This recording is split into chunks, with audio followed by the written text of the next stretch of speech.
안녕하십니까, 강창입니다. 이 시간에는 이 저성장 저금리 시대에 그 노후 자금 마련을 위해서 금융자산을 어떻게 활용해야 될 건가 하는 내용에 대해서 말씀을 좀 드리도록 하겠습니다. 지난 시간에 이 부동산의 비중이 우리는 80%나 된다. 그래서 부동산의 비중을 줄이고 금융자산의 비중을 높여야 된다. 그 금융자산은 뭐냐면 현금, 예금, 주식, 채권, 펀드, 보험, 연금 이런 것들입니다. 그런데요, 옛날에는 이 고민할 필요가 없습니다. 금리가 10몇 %이면서 예금 금리가, 그리고 또 은행이 다 책임져 주니까 돈 생기면 갖다가 예금만 해도 큰 자산 형성에 큰 문제가 없었습니다. 지금은 1%까지 떨어졌다가 요즘 약간 오른다고는 하지만 그게 갑자기 옛날처럼 10%로 가거나 이런 일은 없죠. 그렇기 때문에 이게 수익을 낼 수가 없는 겁니다, 금융자산으로. 그래서 지금 작년 코로나 사태 이후에 우리나라의 부동산 투자, 주식 투자가 붐입니다. 저는요, 이 많은 분들이 이 특히 주식 투자나 이런 거에 대해서 눈을 뜨게 된 거는 참 좋은 현상이라고 생각합니다. 요즘 뭐냐면 우리나라에서 내가 월급을 타면 그 월급을 잠재우지 말고 월급에도 일을 시키자. 그래서 돈에도 일을 시키자고 그래가지고 투자를 많이 하고 있거든요. 근데 제가 걱정한 건 뭐냐면 그 돈에만 일을 시키고 자기 자신의 일은 괜찮을까? 이런 걱정을 합니다. 왜 그러냐면 우리가요, 이 매달 일을 해서 받는 월급은 어떻게 보면은 그 중요한 금융자산이 되는 겁니다. 일을 해가지고 월급을 받죠. 또 보너스를 받죠. 또 나중에 퇴직금을 받습니다. 그러니까 일해서 성공해야지 그에 따르는 뭡니까? 수입이 생기기 때문에 이 노후 대비에 큰 도움이 되는 거죠. 어떻게 보면은 받은 월급을 투자해서 생기는 그 수익이 일이라면 자기가 하는 일에서 생기는 그런 그 근로소득, 이거는 구라고 봐야 되는 겁니다. 그런데 요즘요, 투자에 이 몰두한 나머지 일을 소홀히 하는 젊은 사람들도 많아요. 그게 걱정입니다. 그리고 그 사람들은 대개 뭐냐면 온갖 유튜브에서 요즘 주가는 오릅니까 떨어집니까 뭐 사야 됩니까 이런 방송이 난립니다. 근데 나중에 말씀드리는데 단기 주가 예측, 부동산 예측은 불가능한 겁니다. 근데 그걸 맞추려고 노력을 하고 있는 거죠. 이런 현상이 왜 일어났냐면은 소득 격차와 이 자산 격차가 있는데, 소득 격차는 내 월급이 1,000만 원이다. 저 사람 월급이 200만 원이다. 그러면 5배입니다. 그게 소득 격차고요. 자산 격차가 뭐냐면 상위 20% 부자들이 갖고 있는 자산의 평균이 하위 20% 분들의 자산의 평균의 몇 배가 되는가. 그게요, 2017년에는 100배였습니다. 근데 불과 3년 만에 167배가 됐어요. 요즘 주위에서 그런 얘기 많이 듣지 않습니까? 영끌에서 돈을 빌려가지고 집 샀는데 집값 올랐는데, 여기는 돈 빌려서 집 사는 게 문제가 있다고 생각하고 그냥 새를 살고 있었는데 이 자산 격차가 이렇게 벌어진 거예요. 그걸 보면은 미치지요. 그 다음에 온 나라가 지금 이 투자의 붐이 됐는데 한번 냉정하게 생각해 봐야 된다는 겁니다. 요즘 벼락거지, 벼락부자, 온 국민이 조급증에 빠져 있거든요. 그런데요, 우리뿐이 아닙니다. 미국에서요, 피델리티라고 하는 아주 유명한 자산운용사가 있습니다. 그 회사가 마젤란 펀드라는 펀드를 출시를 했는데요. 세계적으로 마젤란 펀드는 유명한 펀드예요. 수익을 많이 내기 때문에. 그런데 그거를 1977년부터 90년까지 13년간 운영한 사람이 있어요. 전설적인 펀드 매니저라고 합니다.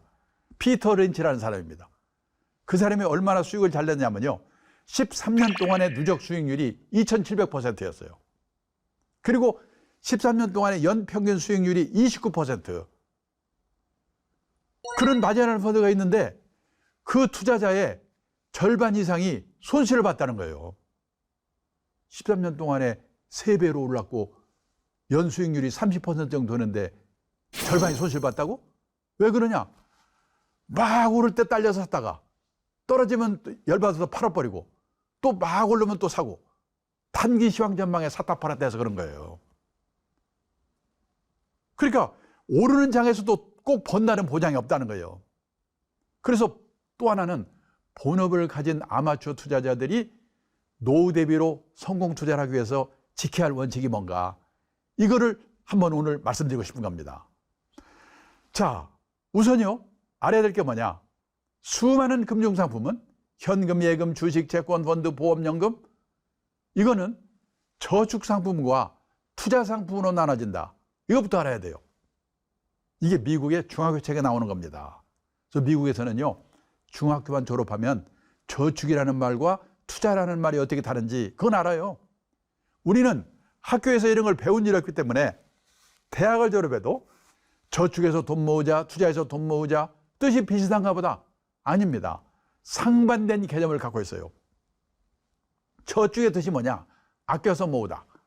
우리가 은행에 예금하는 거, 지급액이 확정된 보험에 드는 거, 지급액이 확정된 연금에 드는 거, 이거를 저축상품이라고 그래요. 저축상품을 사시면 늘어나는 속도는 느리지만 원금이 깨지는 법이 없어요. 왜? 금융기관이 운용의 결과를 책임져 주기 때문에. 이게 귀찮으시면요, 예금처럼 갖다가 맡기면 책임져 주는 상품은 저축상품. 주식이나 펀드처럼 잘하면 돈을 버는데 잘못하면 원금도 깨먹을 수 있는 상품, 리스크가 따르는 상품, 이거를 투자상품이라고 그래요. 그러면 어떤 돈으로 예금을 해야 되느냐? 단기간 내에 써야 될 거. 원금이 깨져서는 절대 안 되는 돈. 이거는요, 눈 감고 예금 아니면 예금과 비슷한 상품에 넣어야 돼요. 또 자금을 장기간 시장에 묻어둘 각오가 돼 있고, 비상사태가 오더라도 놀라지 않고 참고 기다리겠다는 각오가 되어 있는 돈. 말이 그렇지 쉽습니까? 이 골치 아픈 것을 내가 왜 해야 돼? 금리가요 10% 이렇게 할 때는요, 이런 거 안 하고 살아도 돼요. 갖다 예금만 해도 팍팍팍 늘어나니까. 지금은 1%, 올라봐야 2%예요. 지금은요, 투자를 해야 돼요. 그러려면 공부를 해야 돼요. 또 투자에는 리스크가 따른다는 걸 꼭 알아야 돼요. 손실 리스크. 그러면요, 투자에 관한 공부를 해야 된다고 그러면 다 뭐냐? 주가 예측, 부동산 예측, 예측에 관한 공부라고 생각하거든요. 그러지 온갖 유튜브가 그냥 오릅니까 떨어집니까, 사야 됩니까 팔아야 됩니까? 그런데 요즘 우리 증권시장에서 30년 펀드 매니저가 날리는 사람이 있어요. 그분이 어느 날 뭐라고 하냐면, 누가 와서 자기한테 금년도 주가 전망 물어보면 미치겠대요. 모르니까. 그 도사도 모르는 거 우리가 어떻게 알아요? 그러면 공부하라며. 무슨 공부? 자산관리의 기본 원칙. 요번에요 5강좌를 제가 했는데 다 그게 기본 원칙에 관한 얘기예요. 자산관리에. 그 공부를 하라는 거예요. 그리고 앞으로 조금 금융자산 운영하는 원칙을 또 얘기할 겁니다. 그 다음에 전문가를 활용하는 법.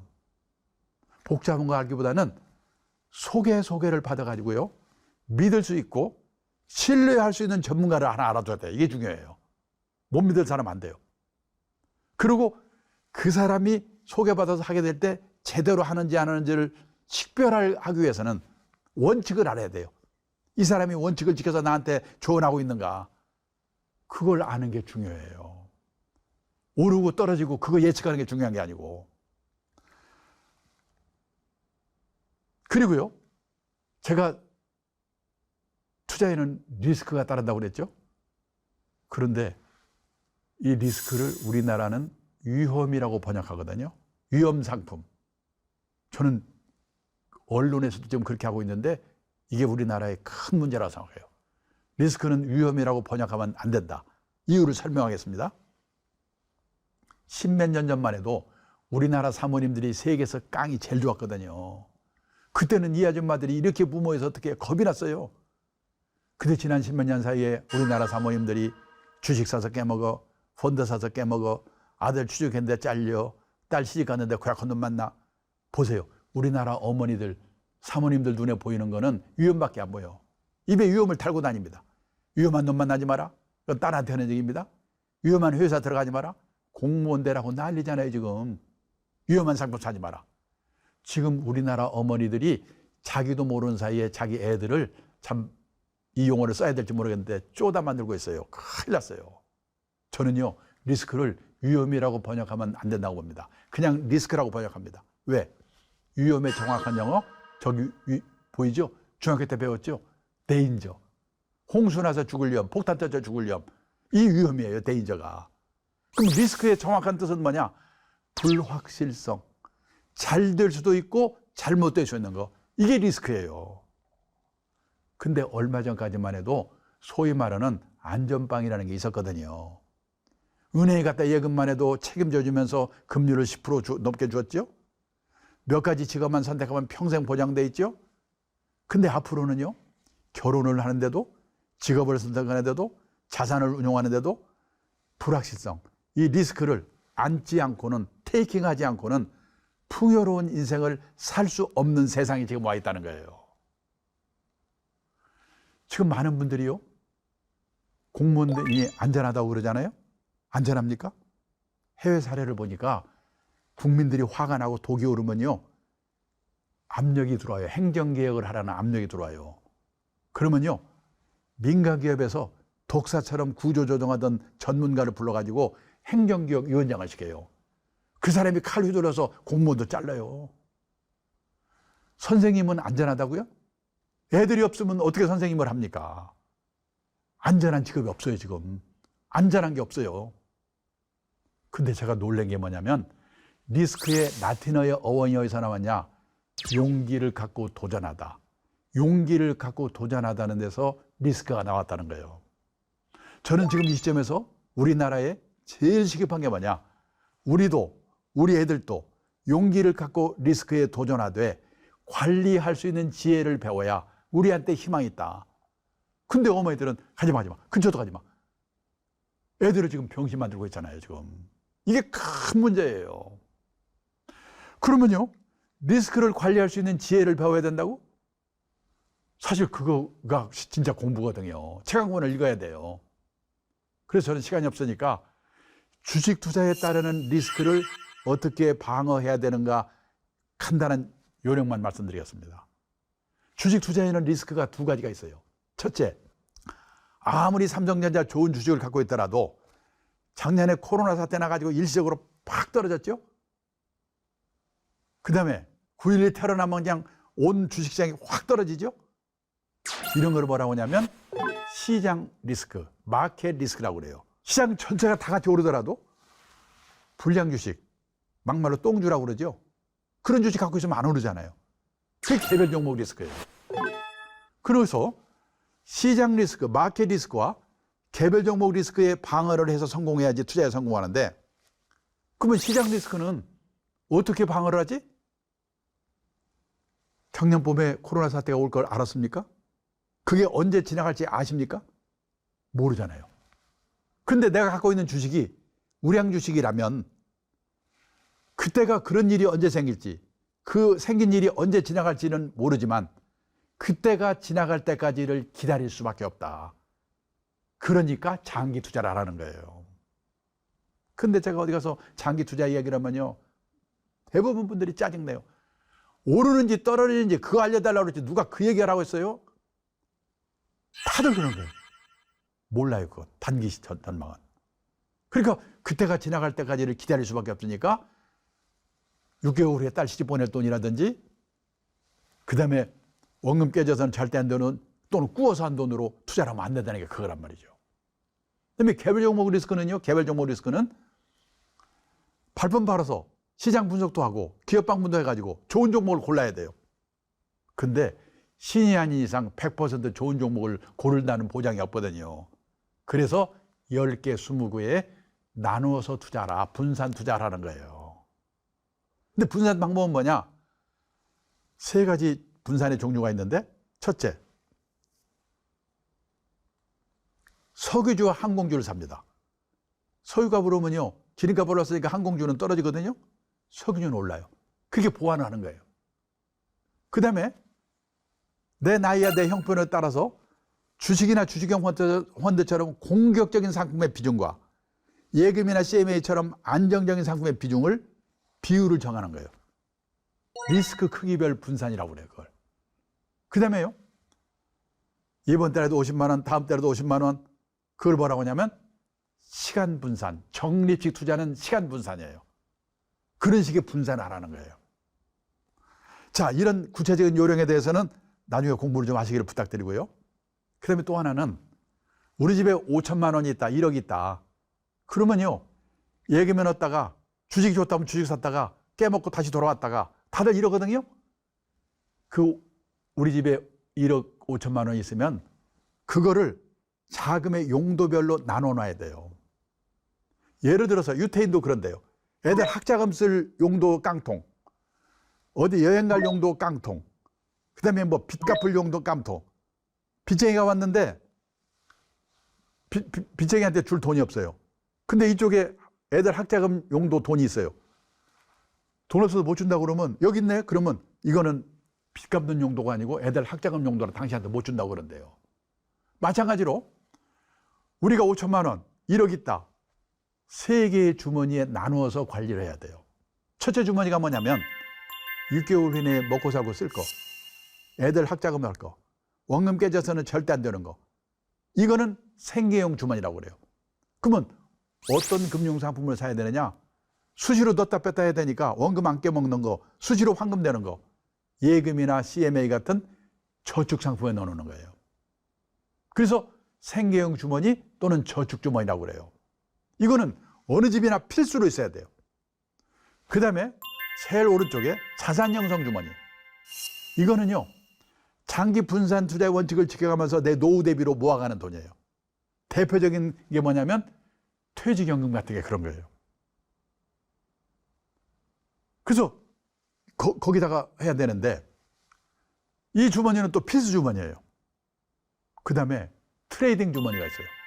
이거는 단기 시황 전망에 따라서 샀다 팔았다 하는 거예요.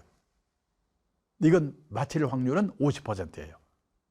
그렇기 때문에 이거는 사가지고 돈이 오르면 폼당에 써요. 깨먹으면 그때 마음이 에이 오락했으니까 됐지 뭐. 그래서 잊어버릴 정도만 하라고 그래서 오락용 주머니라고 그래요. 그런데요, 이 트레이딩 주머니는 있어도 되고 없어도 돼요. 저는 이 주머니는 없어요. 왜? 이거 할 시간에 일을 열심히 해야 되니까. 저는 그래서 공척하니까 제 아내에게 약간의 돈을 주고 이걸 사고팔고 해봐라. 저희 집사람은 고수업을 좋아하거든요. 그 트레이딩 주머니를 해놓고 한도를 넘지 않도록. 근데요, 우리나라는 자산형성 주머니를 가진 사람이 거의 없어요. 또 퇴직연금이 자산형성 주머니의 대표적인 그 수단인데 박쳐놓고 있어요. 80%를 그냥 예금에 원금 보장을 다 집어넣어놓고 수익도 안 나요. 오히려 그걸 열심히 투자상품에 넣어가지고 운용을 해야 되는데. 그리고는 트레이딩 주머니에 샀다 팔았다, 동학개미도 다 트레이딩 주머니에 돈을 넣어놓고 하고 있는 거예요. 예금 주머니에 돈을 넣었다가 이제 주가가 오르고 저쪽에서 돈 벌었다는 소리 듣고 트레이딩을 옮겨. 근데 막판에 들어갔다 깨먹고 에이 나쁜 놈들, 다시 또 생계형으로 돌아와. 왔다 갔다 하고 있는 거예요. 근데 다시 말씀드리지만 트레이딩 주머니는 없어도 좋은데 생계형 주머니와 자산양성 주머니는 꼭 필수 주머니로 있어야 된다. 그리고요, 이 자산양성 주머니를 운영하면서 제일 먼저 생각할 게 뭐냐면, 퇴직연금은 펀드에 20년, 30년, 40년 돈을 넣어가지고 적립식으로 투자하는 거거든요. 그래서 적립식 투자의 위력, 마력에 대해서 이해를 하셔야 돼요. 왜냐하면 적립 투자를 시작하고 나서 몇 달 주가가 떨어지면 김새 가지고 수도패버리거든요. 비가 오나 눈이 오나 20년, 30년을 해야 돼요. 그래야 성공해요. 여기 보시면요, 어떤 사람이 한 달에 10만 원씩 1년에 120만 원, 10년에 1200만 원을 적립식으로 꾸준히 넣었어요. 근데요, 시작할 때 그 펀드 가격이 10,000원이었어요. 근데 재수없게 시작하자마자 펀드 가격이, 주가가 떨어지는 거예요. 5년 동안 떨어져 가지고 2,000원까지 떨어졌어요.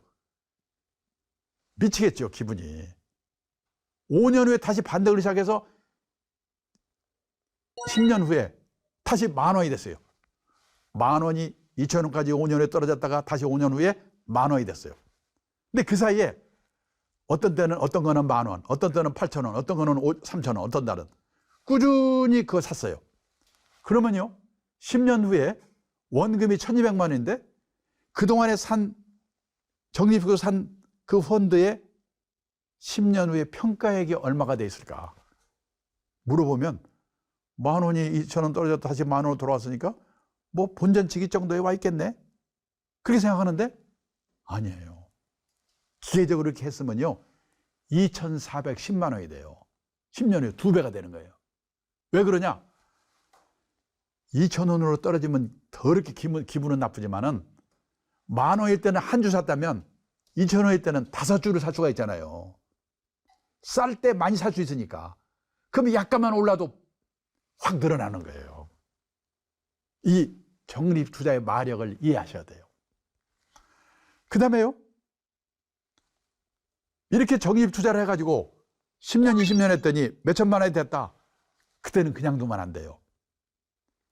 뭐냐면 공격적인 상품과 안정적인 상품으로 나누어야 돼요. 그거를 포트폴리오를 짠다고 그래요. 포트폴리오 뜻이 뭐냐면 서류를 끼우는 홀더, 금융상품을 넣는 바구니, 보유 금융자산 일람표. 그 포트폴리오 어떻게 짜는가? 자기 형편에 맞게 짜는 거예요. 나이 많은 사람은요 공격적인 상품을 많이 갖고 있으면 안 돼요. 그러다 주가 떨어지면 심장마비로 돌아가시거든요. 재산 상태, 부자는 공격적으로 해야 돼요. 돈이 없는 분은 일을 열심히 하고 예금을 하는 게 나아요. 가족 상황, 자신의 투자 성향 이런 걸 감안해 가지고 금융회사에 가면 이 앙케이트 용지를 줍니다. 거기다 자기 대답을 하면 아 손님은 지금 형편이 공격적인 상품은 30%만 하시고 안정적인 상품을 70% 하세요. 아 손님은 아직 젊으시니까 공격적인 상품은 많이 하시고 안정적인 상품을 조금만 하세요. 이런 거 다 골치 아프면요 100에서 자기 나이 뺀 만큼 내가 30대다 100에 30에 보면 70입니다. 그러면 70%는 공격적인 주식이나 주식형 펀드 30%는 안정적인데 저는 나이가 75세니까 빼면요 25%밖에 안 남아요. 그러니까 저 같은 경우는 주식이나 주식형 펀드에는 25%만 넣어야 돼요. 이런 식의 비율을 짜는 건데 시간 앞서서 생각하겠습니다. 그 다음에요 인생 단계별로 자산관리 전략이 달라요. 제가 말씀드렸죠. 퇴직하신 예정자가 오셔가지고 2억 원을 가지고 주식투자해서 노후자금 마련하겠다고? 저 그분한테 하는 얘기가 그거예요. 단계별로 방법이 다른데요. 제1단계는 언제냐면 현역 시절이에요. 일을 하면서 운용하는 단계. 그리고 월급 받아 쓰고 남은 돈을 모아가면서 적립해가면서 운용하는 단계. 현역 시절에는 장기 분산 투자의 원칙만 잘 지키면 돼요. 근데 이제 복잡한 거는 퇴직하고 나서요. 퇴직하고 나면 월급이 없잖아요. 그럼 그동안 모아둔 노후자금을 꺼내 써야 돼. 꺼내 쓰면서 운용하는 단계. 인출해 쓰면서 운용하는 단계. 이게 퇴직하고 나서 약 80 되기 직전까지가 이 단계예요. 그러면 얼마를 인출하고 얼마를 남은 돈을 운용해야 되느냐? 어느 정도 수익률로? 세계적인 평균을 보면 모아둔 노후자금의 연 4%를 꺼내가지고 쓰고 그걸 12로 나눠야 되겠죠? 남은 돈을 연 3% 정도만 운용해라. 연 수익률 3% 정도 목표로 한다면요. 펀드로 말하면 채권이나 예금의 비중이 많은 혼합형 펀드 정도로 해야 돼요. 근데 그거를 주식에 튀긴다고? 안 되는 거예요. 그리고 혼합형 펀드 같은 건 혼합형 펀드.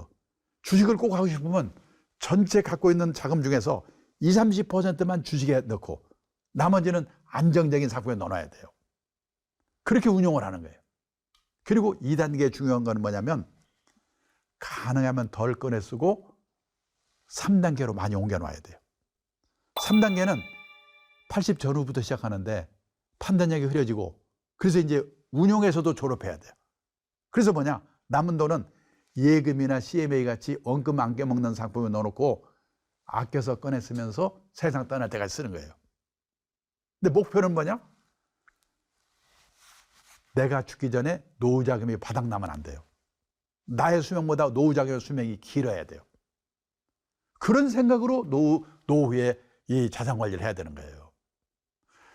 그리고요, 어쨌거나 상품을 골라야 되니까 상품 고르는 요령만 말씀드리고 끝내겠습니다. 이번 달에 내가 월급 다 쓰고 50만 원이 남았다. 50만 원으로 노후 대비 금융상품을 사야 되겠다. 제일 먼저 할 일이 뭐냐? 사려고 하는 이 금융상품이 은행 예금처럼 갖다 맡기면 책임져주는 저축상품이냐? 잘하면 돈을 버는데 잘못하면 원금도 깨먹을 수 있는 주식이나 펀드처럼 리스크가 따르는 투자상품인가? 이거를 확실하게 알고 사셔야 돼요. 왜냐면요, 요즘 금리가 낮아가지고 가공된 상품, 구조화된 상품이 많아가지고 제목만 보고 설명만 보면 애매한 게 너무 많아요. 요즘요, 기발한 상품이라고 그래가지고 원금 뭡니까? 위험은 제로고 수익 많이 냅니다. 이런 거 조심해야 돼요. 누가 와서 이게 기발한 상품이라고 하면 조심해야 돼요. 꼬치꼬치 내용을 물어보고 알고 하든지, 물어봐도 무슨 말인지 모르겠다 하지를 말아야 돼요. 투자 원칙 중에 제일 중요한 원칙이 뭐냐? 모르는 상품에는 절대 투자하지 말라. 1번. 두 번째, 예금처럼 책임져주는 저축상품은 책임져주니까 사놓고 잊어버리고 있어도 돼요. 근데 투자상품은 원금도 깨먹으니까 꼼꼼히 살펴봐야 되는데, 그중에도 간접 투자상품, 펀드, 변액보험, 변액연금, 이거는요, 어디 가서 사느냐? 국민은행, 삼성증권, 농협, 여기도 중요해. 근데 더 중요한 거는 그 간접 투자 상품을 돈 벌게도 하고 말아먹기도 하는 데가 있어요. 무슨 투자운용사, 무슨 자산운용사, 운용회사입니다. 지금 우리나라에 운용회사가 200몇씩 있어요. 무지개 많아요.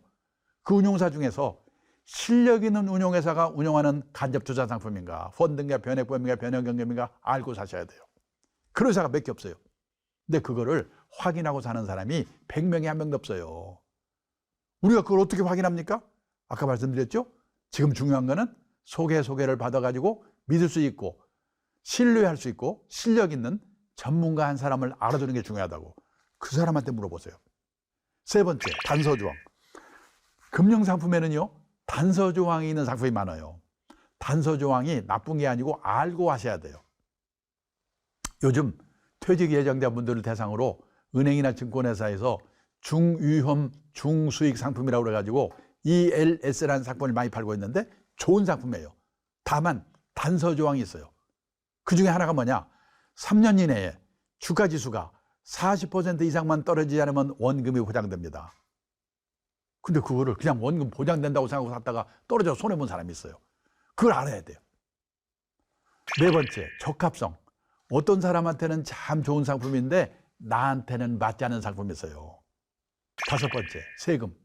옛날에는 세금은요, 부자들만 생각하면 됐거든요. 앞으로는 서민들도 절세 상품을 잘 활용해야 돼요. 정부가 국민들의 노후를 책임질 수 없으니까 노후 준비하시라고 절세 상품을 많이 내놓고 있거든요. 그걸 잘 활용해야 돼요. IRP, 개인연금, 그다음에 뭐 ISA 이런 것들을 잘 활용해야 돼요. 그다음에 수수료, 펀드 사시면서 보험 가입하시면서 수수료가 얼마나 되는가, 이거 물어보고 사는 사람 100명에 한 명도 없어요. 근데 선진국의 투자가들은 펀드 살 때, 보험 가입할 때 제일 먼저 물어보는 게 수수료예요. 왜? 남존일만 시키니까. 급한 대로 여기 있는 6가지만이라도 꼼꼼히 살펴보고 가입하려면 큰 실수가 없다. 그리고 지금까지 말씀드린 그 내용을 구체적으로 공부를 좀 하시기를 부탁드리면서 제 강의를 끝내겠습니다. 감사합니다.